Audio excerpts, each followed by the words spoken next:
Hello guys, and welcome to a new Steel Division 2 video today by me, Vulcan. Today I have for you the Battlegroup preview for the maneuver group TYURIN.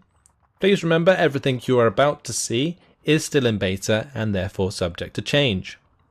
Now this has quickly become one of my new favourite divisions, and the main reason being is because of their two tank battalions that they have access to, which gives them an abundance of T-34-76s.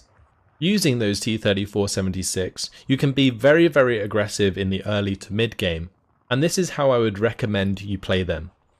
Now the battle group you see in front of you is still a work in progress, so take from it what you will. The intention of this video is to preview the new units that we have available and maybe theorycraft a little on how the division will be used. Starting with the Recon tab, you can see that I do have a card of the Dozor, which is something that I usually bring in with the BA-64B armoured car. This little armoured car is fantastic because not only does it provide you with another Recon unit, it does have its own Recon capability, but it also has a machine gun for a little bit of close range fire support. Other choices for the Dozor squads as transport would be like the M3A1 Razvedka. I think that would be a recommended choice. Second card I have is the T-34-76 Razvedka. These are fantastic for supporting your other T-34-76 in the early game. They not only provide you with another tank for that extra firepower, but also the extra optics, which allows you to spot things like infantry and AT guns that little bit quicker in close range engagements.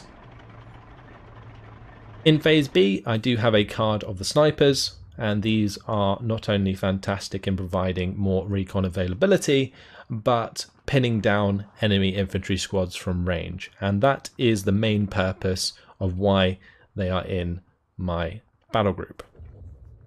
Other choices include the WLADP, which is the motorcycle with a machine gun on it. It's not that good, very limited in its use.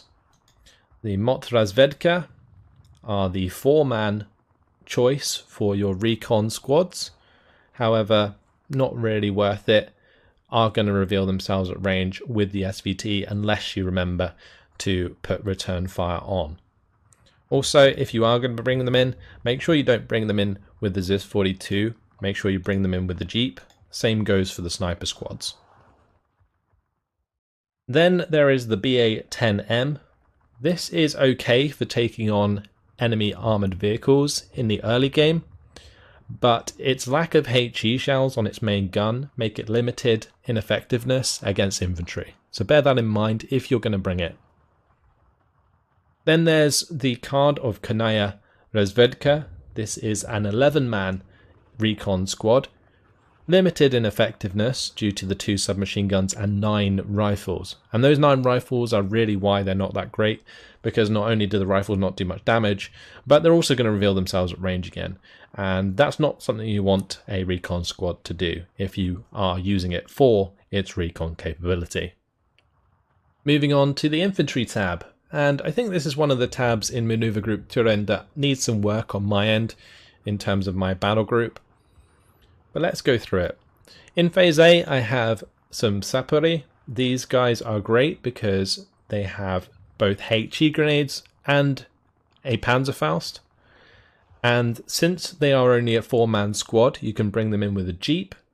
And because Jeeps are very quick on road, you can get up to strategic locations very quickly and basically defend them until your main force arrives. And that's really what these are fantastic for a very low price. So great in phase A for sure, and that's why I've got a card of them.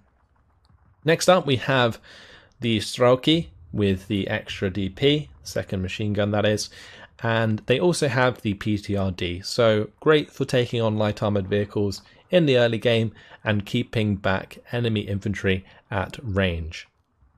Then I have a card of the Strauki Komroti. You can get 4 of these if you bring them in phase A with 1 veterancy. So I'm going to be doing that instead of bringing them in with 2-star veterancy, which would drop their availability to 2. It's also the same reason that I'm not bringing in the Abdul Komroti in phase A, because you can only get 2 of them on a card as opposed to 4 in this case. They still have a smoke grenade so they can keep themselves alive, although that SVT probably needs to be turned off most of the time. And finally, I have some Tanko Desaniki in Phase A, and I'm bringing these in with 1-star veterancy, so that lowers their availability to 6. And then what I can do is bring them in with the M2A1 half-track, which gives us a 50 cal half-track to work with in the early game. And I've found that half-tracks with 50 cals early on are actually quite difficult to deal with for the most part. So that's why they are fantastic in Phase A. And Tanko Desaniki, great close-range squads with those smoke grenades.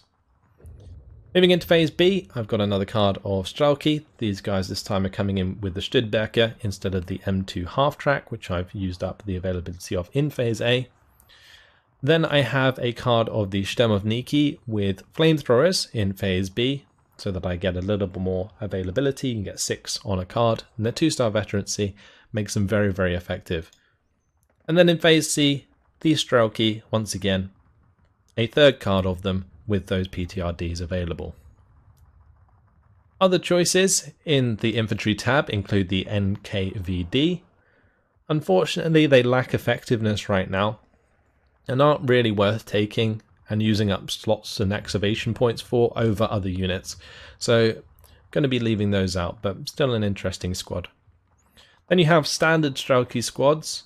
These don't have a second machine gun and they don't have a PTRD. They only have a close range anti-tank grenade. Next, the motorcycle command, which can be useful for accompanying vehicles, but don't get it into any form of frontline fight because it will get killed almost instantly. Then we have the Avto Komroti, which you could use to replace the Strelki Komroti in Phase A if you don't mind losing that little bit of availability. Then we have the Avto Machiki. These are very good close range squads with 10 submachine guns, but their anti-tank grenade leaves a lot to be desired. If that was smoke instead, these would be fantastic. Then we have Sapari. These are your close range squads, but they do have like a limited amount of submachine guns, which is why I wouldn't favor them over things like Sapari and Tanko Desaniki. Then there's squads of Sturmovniki, which are very cool. These guys have HE grenades and 7 submachine guns. So these will rip through enemy squads at close range. The only reason I think you would probably not put them into your division is because of their limited availability. Then we have the Strelki Komroti, you can get more of them. The Tanko Komroti, which come with 3 submachine guns and an anti-tank grenade.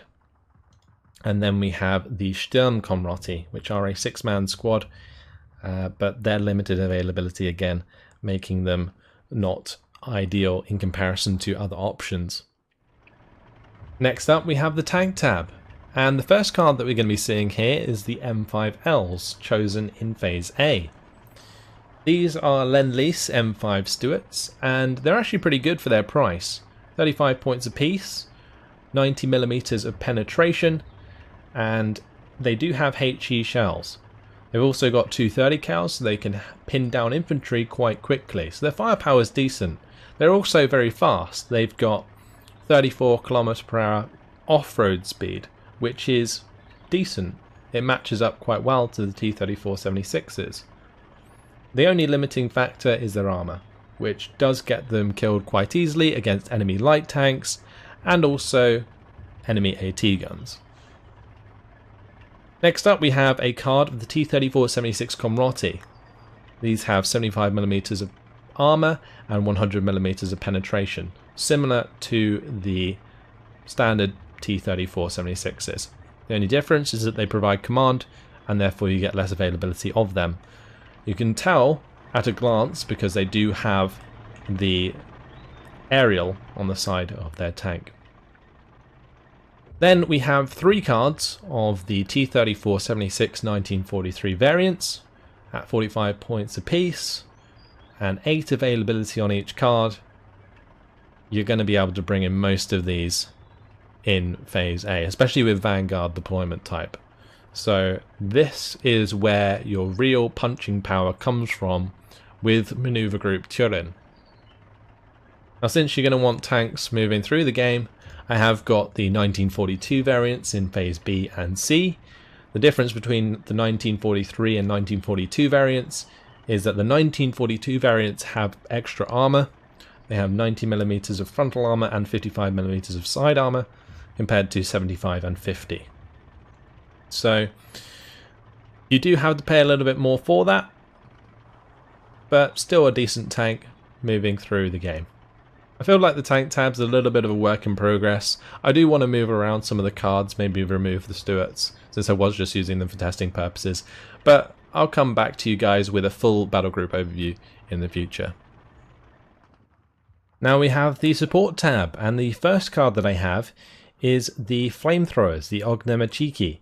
I've got 9 of them in Phase A with no veterancy, and these are great because not only do they kill infantry quite well, they also provide smoke to nearby squads. Then I have the combat, which is the Phase A commander. These buff other leaders, as well as provide 2-star veterancy to all units nearby, and furthermore to that, give them a suppression buff so they take less suppression from enemy units. Next card I have is some SG-43s. I'm most likely going to replace these with the Studbecker because I do actually need some supply in this battle group, but I was testing these out previously. They're 1,200 meter range, a little bit better than the Maxim's 1,000 meter range, and plus their extra strength does make these a better choice in my opinion. The M2 Combat is my final choice for the Phase B Commander. Other choices include the 50mm mortar. This has seen more and more use recently because it has quite decent suppression and fire rate, the 28 rounds per minute.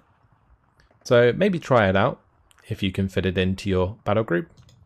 We've got the Maxim card that I already mentioned, the 1,000 meter range machine gun.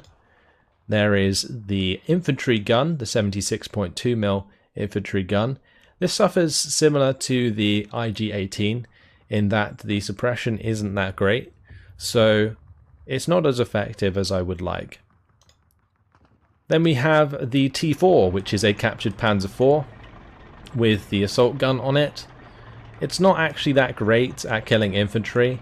It has the same sort of damage problems as the infantry guns, with the limited suppression there, so take from it what you will, but these, in my opinion, aren't that great at the moment. And then finally, there's the Studbecker trucks, and well, I definitely need to put one into the battle group, so make sure you do that if you're using this code. Next up, we have the anti-tank tab of Maneuver Group TYURIN, and this is quite an interesting part of this division because you not only have a lot of slots, you have 10 in total. These slots also don't cost many activation points. Furthermore, you have a lot of cards to fill those slots. So all in all, the anti-tank tab of Maneuver Group TYURIN can be very strong. But let's see what I've taken. So I've got 2 cards of the 45mm AT guns. That gives me 12 AT guns in Phase A that cost 35 points apiece. They also all have 1-star veterancy. So with all that coming together, these often pay themselves off, and that is good value for money in the anti-tank tab in Phase A. Then I have a card of the Su-85s. These are more for popping heavier targets that you might otherwise have trouble with. Their APCR shells allow them to penetrate 180mm of armor. However, their rate of fire is very low, so do bear that in mind. If your first shot doesn't hit, make sure to be reversing into cover straight away. Then I have 2 cards of the ZIS-2 in Phase B. These 57mm AT guns do have 185mm of penetration with their APCR shell. But do bear in mind that when they drop down to their standard AP shells, so does their penetration to 120mm, which is not that great and can often get you caught out against heavier targets like Tigers and Panthers, for example. Then I also have a card of the Su-85s in Phase B, again for more APCR capability. Other choices in the AT tab include the PTRS-41 squads, which are your standard 35mm penetration infantry. I think they're still too expensive for what they offer. and especially considering their limited availability. You can get 10 on a card in Phase B. If you can maybe get a bit more and they're a little bit cheaper, these might be worth it. Then there's the Faustniki squads. These are not that great. The Faust Patron limiting their range quite a lot to 120 meters. If they had a Panzerschreck or something, for example, then they'd be a lot better. Like, or for example, a bazooka would be the best idea. But in this case, not the best choice. And then the only other card that we haven't used is the Zis 3. And with APCR shells, they only have 135mm of penetration. So for an anti-tank specific role, the Zis 2 is just way better with its 185mm of penetration. Now the anti-air tab of Maneuver Group TYURIN does leave a lot to be desired. You have 3 different units to choose from. You have the Maxim 4M, which I've chosen in Phase A and I get 6 of. You have the 37mm, which I choose for Phase B, and I also bring them in the Dushka trucks. And then the other card is the Dushka trucks themselves on their own. So your AA is very limited, and therefore I think it's important to get the extra availability out of these 37mm by bringing them in Phase B. But that's pretty much it for the anti-air. Moving swiftly on to the artillery tab, the first card that I have here is the 82mm mortar. These provide you with some fast firing artillery that can also provide you with decent smoke for your early game maneuvers. Same reason I also have the 120mm mortars in Phase A, but these provide a little bit more firepower for stunning and pinning things like heavy tanks early on. Then moving into Phase B, I give myself some unlimited range artillery just to help me out potentially. They don't have a radio, so you don't need any artillerists in this tab if you're using this setup, and therefore you just got to rely on the splash with the 6 damage from the HE shells. These are a mediocre artillery unit, but give you that longer range capability. Other choices in the artillery tab are the artillerists if you need them, the Visivod for the extra command, again if you need it. Then there's the choice of the off map, but this is only 76.2mm off map, so not all that powerful and really not very strong. And then the 76mm guns themselves, which provide you with 5 damage round shots, not as good as the 122mm in terms of damage. I'd also recommend against using this for its AP shells. Finally, we have the air tab, and in this one I am bringing a card of IL-2 KRs to start, which are the Recon variant of the IL-2.